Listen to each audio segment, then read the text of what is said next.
A mature industry often has a well-established quality management system.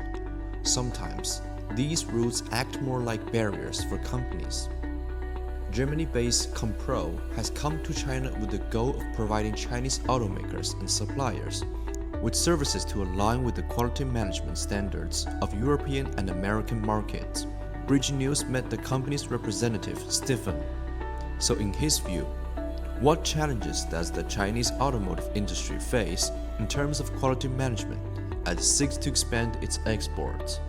We know what is needed in the European market regarding quality management, quality systems, what kind, let's say, of approvals has to be done and requirements have to be fulfilled if you would like to enter the German or European market.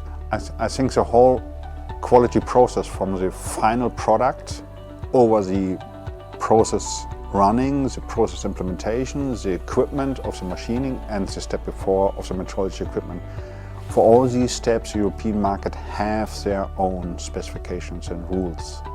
And this may be one of the hurdles which are needed to jump over, I would say, to fulfill these requirements. That's why then the company ComPro, means compliant processes, fulfill exactly these steps. The development of electric and smart vehicles is broadly transforming the automotive manufacturing process. Will the current automotive quality management system undergo changes in response to this trend?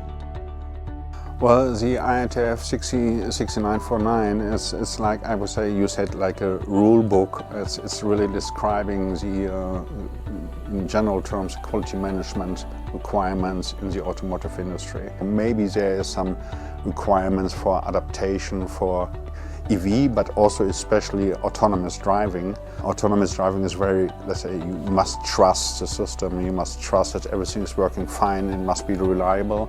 The autonomous driving uses a lot of sensors sitting, let's say, in the car, getting information from everywhere.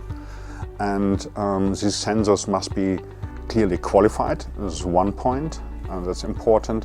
But also the data communication. I think this is a very strong and important part. And to capture this data more or less in real time, it has to happen in real time.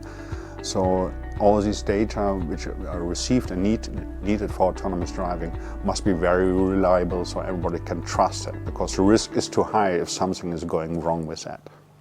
Chongqing is a city with a mature automotive industry chain. Having visited the city 15 years ago, how does Stéphane view Chongqing's development? First time I was here, it's 15 years ago, close to 20 years ago in Chongqing, visiting an automotive company in the engine plant, making engines. And now everything is now moving to EV. I see on the road mostly only Chinese cars with the new technologies, very strongly AI and software driven. So the classical, let's say, petrol engines and so on, that what I see here is not a topic anymore. So I think the Chinese market is also going to define and set standards also for the global market.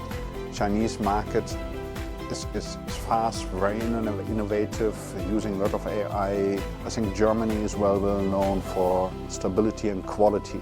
This collaboration between China being very innovative, very quick, combines that with German quality. I think this is one of the key partnership and cooperation I see is a good bundle for the next steps and for the future.